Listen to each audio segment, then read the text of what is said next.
मुजफ्फरनगर में 75वां गणतंत्र दिवस व परेड समारोह मुजफ्फरनगर की पुलिस लाइन में आयोजित हुआ, जिसमें जिले के आला अधिकारी व वरिष्ठ पुलिस अधीक्षक अभिषेक सिंह व भारतीय जनता पार्टी के जिला अध्यक्ष व मुख्य अतिथि के रूप में पधारे, जहां पर बच्चों ने लगातार तरह तरह के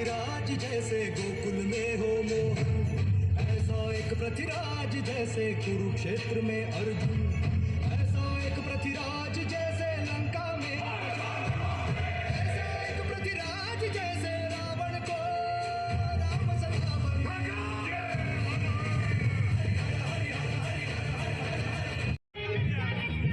से लेकर पंजाब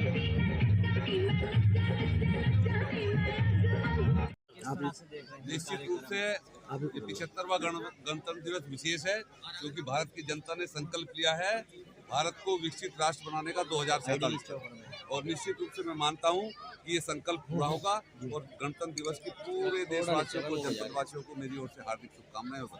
अध्यक्ष जी, भारतीय जनता पार्टी महिलाओं के सम्मान में बड़े बड़े दावे करती है, लेकिन आप ही की पार्टी की कार्यकर्ता है सुनीता मलिक, लगातार आपको सवालों के घेरे में उसने खड़ा कर रखा है और पूरा मामला चर्चाओं में। क्या कहना चाहोगे इस पूरे मामले पर? कुछ नहीं, वो पार्टी के अनुशासन का अंदर का मामला है और पार्टी का जो भी निर्देश है, पार्टी का जो भी जिस स्तर से जिस आधार पर पार्टी चलती है उस आधार पर पार्टी चल रही है और उन्होंने अगर कहीं कुछ कहा है तो उनका विषय है, मुझे उनके बारे में जिस तरह से पूरा मामला मीडिया की सुर्खियों में भी बना हुआ है, कल विक्रम सैनी विधायक जी ने भी आप पे टिप्पणी की है, वो अनुशासनहीनता है। मीडिया में जाना, अगर पार्टी के अंदर कोई बात है तो वो पार्टी पे उचित स्थान पे उचित मंच पे बात अपनी कह सकते हैं। अगर वो मीडिया के अंदर कोई बात कह रहे तो मैं मानता हूँ कि वो अनुशासन है। पूरे मामले पे किस तरह से लगाम लगाना चाहोगे? जैसे पूरा मामला गरमाया हुआ है। कोई गरमाया हुआ नहीं, सब ठीक है। अच्छा, भाजपा एक अनुशासित पार्टी है। वो कह रहे थे कि अगर मुझे उसमें कुछ नहीं कहना, स्तरहीन कार्यकर्ता है। भाजपा एक अनुशासित पार्टी है, इसलिए सेंट्रल में भी और ज्यादातर राज्यों में भाजपा की सरकार है, तो इस तरह की अनुशासनहीनता एक बड़ा अनुशासनहीनता पार्टी के अंदर नहीं, सब कार्यकर्ता अनुशासन के अनुसार पार्टी के निर्देश अनुसार कार्य कर रहे हैं और इस तरह के अपवाद कहीं हैं तो वो पार्टी अनुशासनहीनता के दायरे में, तो पार्टी अपने स्तर से चल रही है। धरना देना पड़ रहा है बीजेपी कार्यालय। कोई ऐसा मामला नहीं है, उसकी सोच है पार्टी में। उनका कहना है कि वो थाने में गई हैं, आपने आरोप लगाया कार्यकर्ताओं के लिए गई थी, उसके बाद अध्यक्ष जी ने उनके साथ व्यवहार नहीं सही किया, वो उनका बात गलत है। मैं कभी किसी के साथ गलत व्यवहार नहीं करता और नहीं उनके साथ। अध्यक्ष जी, इस पूरे मामले पे आपकी चुप्पी अब तक क्यों थी? क्यों आप मामला कुछ है ही नहीं, मेरी चुप्पी चुप्पी तो इसलिए कि वो मेरे स्तर का कोई मामला ही नहीं, उसमें तो कोई ऐसा मामला नहीं। वो बिना मतलब का जिस प्रकार का भी उनका कोई षड्यंत्र होगा, कुछ सोच होगी उसकी सुनीता की, मैं इस बारे में कह नहीं सकता। नहीं तो पार्टी स्तर पर कोई मामला ऐसा नहीं है जिसमें मुझे कहीं चुप रहने की आवश्यकता हो। पार्टी जिस आधार पर हमसे अपेक्षा करती है और जो पार्टी हमसे चाहती है उसी के अनुसार पार्टी और पार्टी के सब कार्यकर्ता लगातार कार्य कर रहे हैं, पार्टी के सब अभियानों को आगे बढ़ा रहे हैं। ठीक है। मुख्य अतिथि के रूप में पहुंचे, किस तरह का अनुभव रहा? पर भारी मंत्री भी आप यहाँ थे। मुजफ्फरनगर की पुलिस लाइन में सबसे पहले देश के सभी देशों नागरिकों गणतंत्र दिवस की और मैं बधाई दूँ हमारे जिले के वरिष्ठ पुलिस अधीक्षक अभिषेक जी को, उनकी पूरी टीम को, जिस अच्छा आयोजन यहाँ पर किया गया। मुजफ्फरनगर के सभी जो यहाँ पर उपस्थित हैं और हमारे स्कूली बच्चे जिन्होंने बहुत मन से तैयारी की है और मैं देख रहा हूँ कि वो रचनात्मक कार्यों के माध्यम से बच्चों ने एक संदेश देने का प्रयास किया। उन बच्चों के उज्जवल भविष्य की कामना कर देश आज देश के यशस्वी प्रधानमंत्री माननीय मोदी जी के नेतृत्व में विश्व गुरु बनने की तरफ आगे बढ़े।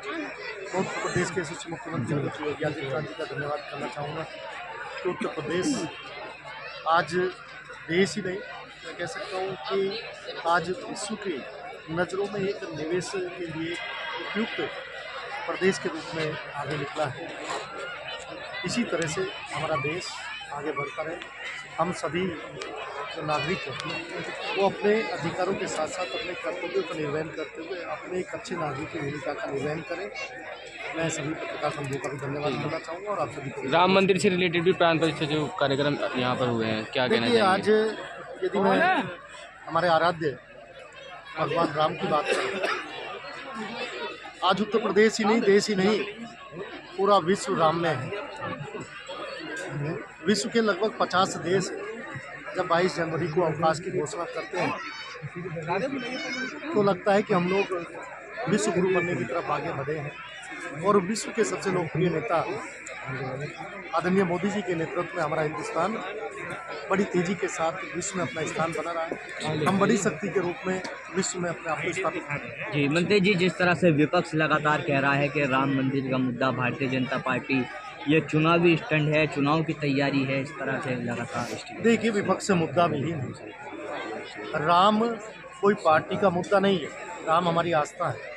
और आपने देखा होगा कि पार्टी नहीं, ये लोगों के मन में जो आस्था थी उसी के कारण हर घर में, हर कस्बे में, हर शहर में झांकियाँ निकली हैं और भगवान राम के प्रति आस्था और समर्पण लोगों के अंदर दिखाई दिया। और सिर्फ हिंदुस्तान ही नहीं, पूरे विश्व के अंदर आपने देखा। जी, लोकसभा चुनाव को लेकर किस तरह की तैयारियां भारतीय जनता पार्टी की है? देखिए, हम लोग तो हमेशा लोगों के बीच में रहते हैं। भारतीय जनता पार्टी हमेशा अपने कार्यकर्ताओं के साथ, अपने सेवा कार्यों के साथ हमेशा सेवा के कार्यों में रहती है।